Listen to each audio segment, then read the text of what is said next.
Format of my daily vlogs. I share my exercise, answer questions from the previous day's vlog, and then I talk about whatever topic that I want to talk about for the day. So feel free to use the timestamps below as you see fit. Exercise of the day. Today is day number 7 of my calendar club challenge. So I went out on a 7-mile run this morning. Gonna throw the map up here, splits up here.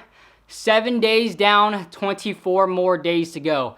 28 miles down, 472 miles to go. Because it is a calendar club challenge, which only adds up to 496, plus I am adding an additional 4 miles to make it a total of 500 miles for the month. And after my run, just got done with some bodyweight pull-ups, ended up doing 10 sets of 15 reps per set. And a couple other fitness updates because this is the fitness portion of the vlog. Today, I just paid for my 24-hour fitness membership, and I actually only pay $145 for the whole year. 10 years ago, I signed up for a 2-year membership worth $600 up front, and then every year after that was $100. But in the last 3 or so years, they upped it to $145 to $150 per year. So I'll take it. That's why I've kept with them, because it's so worth it. And I really can't imagine me paying more than $150 for a gym membership for the year. And another update, next week, I will hopefully be getting a DEXA scan. I am excited for that, just to see my body analytics. Woo! Let's get on with the rest of the day. Let's get to some questions. First question comes from Run with Brad. He asked, do you watch Gary Vee's Trash Talk? Yes, I love that series, and I just really love everything Gary Vee. Daily V, Tea with Gary Vee, Team Gary Vee, and he is the one that actually got me into retail arbitrage. eBay, Poshmark, Facebook Marketplace, Craigslist. He is the original motivator. Davis asked, what's your average click-through rate, and have you seen your impressions go up after 1K subscribers? So I'm gonna throw my analytics for the past 28 days up here, and 4.8% click-through rate, not very good. SEO is one of those things that I struggle with. I know that I should take a deeper dive, though to be honest with you, it doesn't feel that I have time in the day to take that deeper dive, and that totally might be an excuse. But I already spend 2 to 4 hours every single day producing my daily videos, that if I spent any more time on YouTube, especially SEO, because I'm not really sure how long it takes to learn SEO, though from what I've heard, it takes a really, really long time for keywords, for tags, for the title, for everything like that.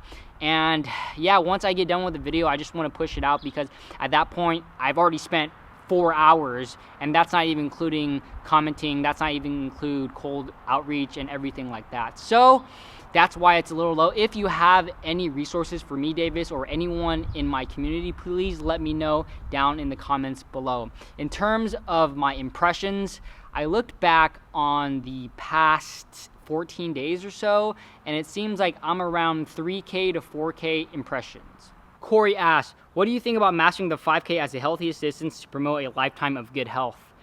Honestly, it's to each their own. I don't think that there is necessarily a distance, 5K, 10K, marathon, or even 100 miles that is better than the other. One thing that you do have to take into account as well is the enjoyment factor, is the adherence factor, because yeah, I can run 5K, but if I don't like it and I don't enjoy it, then I might not do it. For me personally, I'm not a fan of the 5K. I am more of a marathon or longer type of guy because I enjoy it more. Again, I don't think that there is a one-size-fits-all. You just have to find what works for you.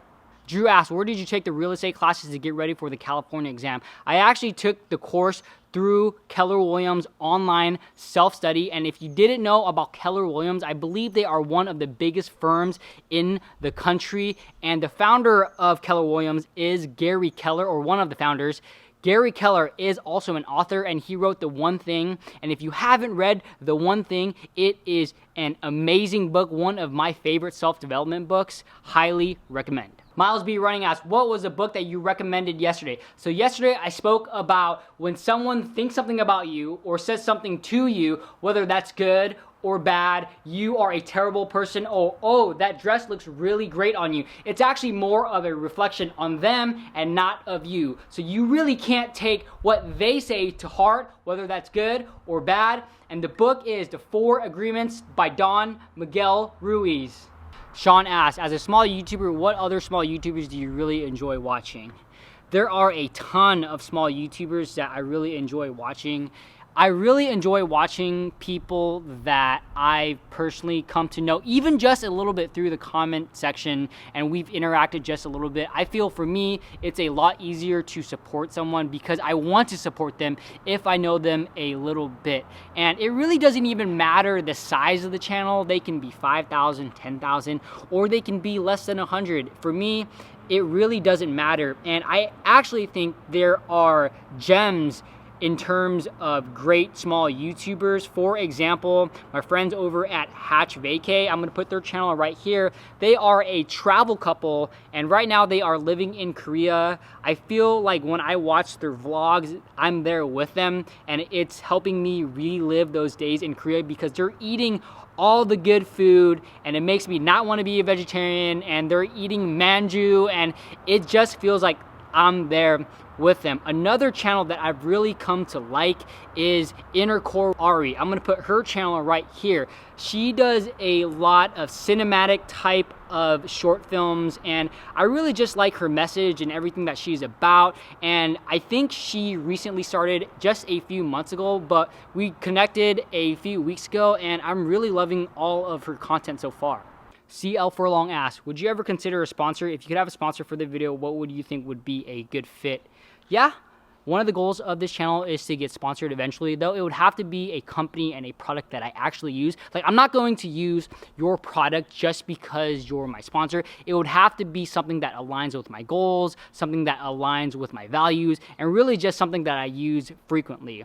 And a cool sponsor would be Peloton. I think Peloton is cool, though that might be a little out of reach right now. The only reason I don't have a Peloton is because I don't want to pay $3,500 for a treadmill. I actually think it might be a little bit more, but Peloton would be cool.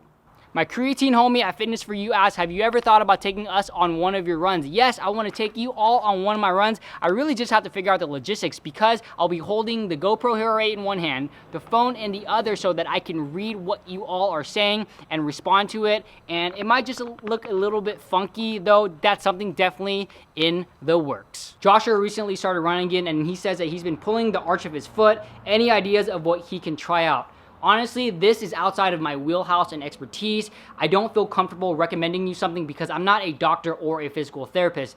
Though, you know who is, and you might actually already know him. Kick It with Dang. He is a physical therapist by day, and he is also a men's fashion vlogger and YouTuber. I'm gonna put his response here. If you can't read it, it says, that's tricky because I don't like giving too much definitive medical advice over comments. There's likely a running mechanical problem, whether it's bad footwear or muscle imbalances or improper training methods. I just tell him to try new shoes, but to seek doctor advice if it keeps bothering him. So I would definitely listen to Dang. Mark asked, did you use a microphone on the GoPro? So my GoPro Hero 8, I actually have a media mod attachment, and the media mod attachment is $79.99.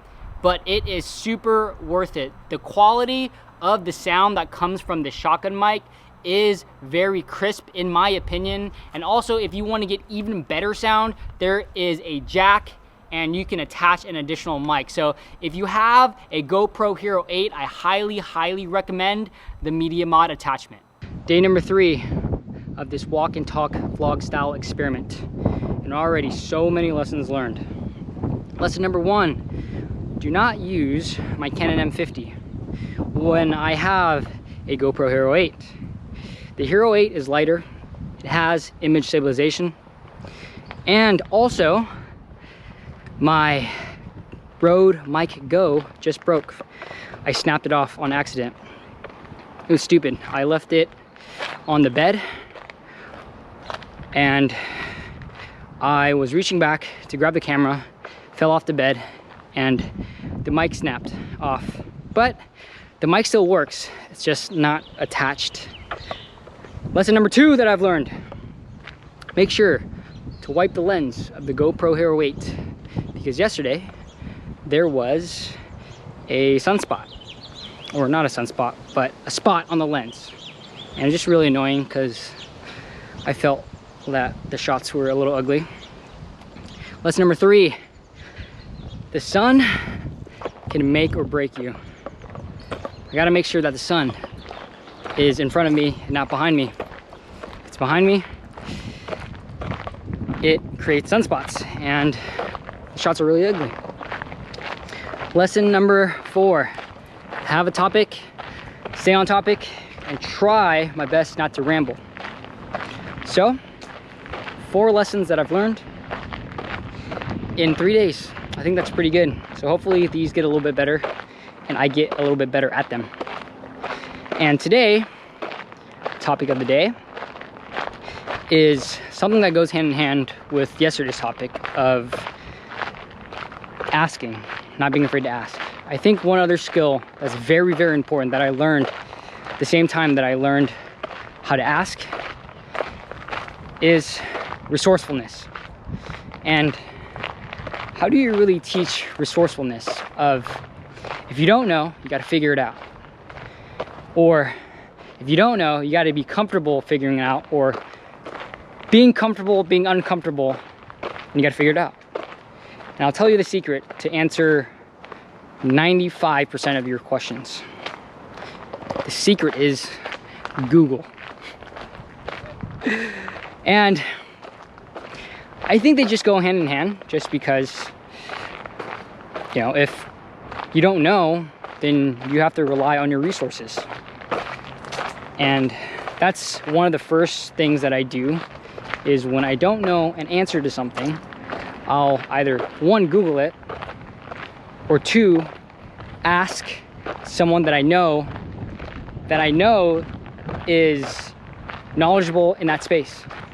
Sometimes I flip-flop them, just depends. But how do you teach resourcefulness? How do you teach someone to be comfortable being uncomfortable?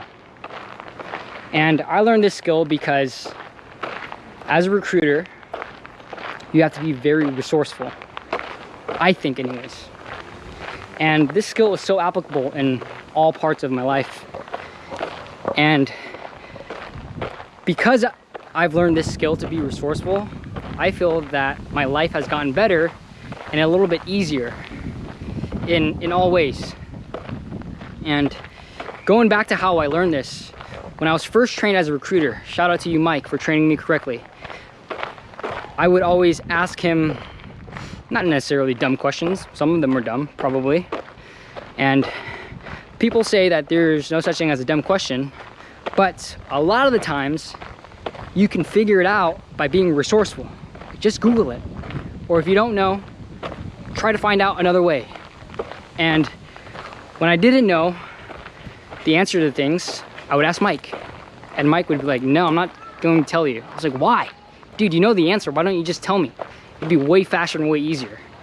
But he didn't. He stuck to his guns. And I'm so thankful for that, because I learned how to be resourceful. And it's just one of those skills that I feel is not necessarily taught, but very, very important to have. And again, as I said, it's very applicable to all parts of your life. Because if you don't know how to get fit, Google's right there. YouTube's right there. There's so many resources at your disposal. Imagine if you just lived 100 years ago. Like, there's no Google Maps. And I think we've been spoiled just a little bit. And my advice, well, I mean, if you want it, is to learn to be resourceful and to learn to be uncomfortable in the comfortable, uncomfortable in the uncomfortable, and figuring it out. Something else that Mike taught me was there is the like 3 tries rule, I think he called it. Try to figure it out 3 times, and then if you don't know, then ask him. So I've really taken that to heart, because I tried to figure it out 3 times, Google, using my resources, whatever it is. If I don't know, then I may ask that person or whatever that next step is. So 3 before me, that's what he called it. And let me add, I try to be resourceful when I can. Though I'm not perfect, and sometimes I just like the easy way out. For example, yesterday, I totally could have Googled it, the question to Kevin of what all that memory card stuff means, but I didn't. And I just asked Kevin because it was easier. and he gave me an answer, and I'm glad that he gave me the answer. And where resourcefulness comes in handy is especially when you want to learn something. For me, at least, when I want to learn something and someone just gives me that quick answer, it doesn't really stick. And then I have to ask them again and again and again. But there's something about figuring it out yourself, you going into Google, you digging for the answer, and when you find it, it sticks way more than if someone just gave you the answer. So again, I'm not perfect, but I tried to be as resourceful as I can when I can. Hope you all enjoyed that topic of the day. Let me know what you think in the comments below. Would love to hear from you all. If you haven't already subscribed to my channel, make sure you hit that subscribe button right here. Please give this video a thumbs up. And if you want to catch another one of my videos, there's a video right here, and there's a video right here. See you all tomorrow.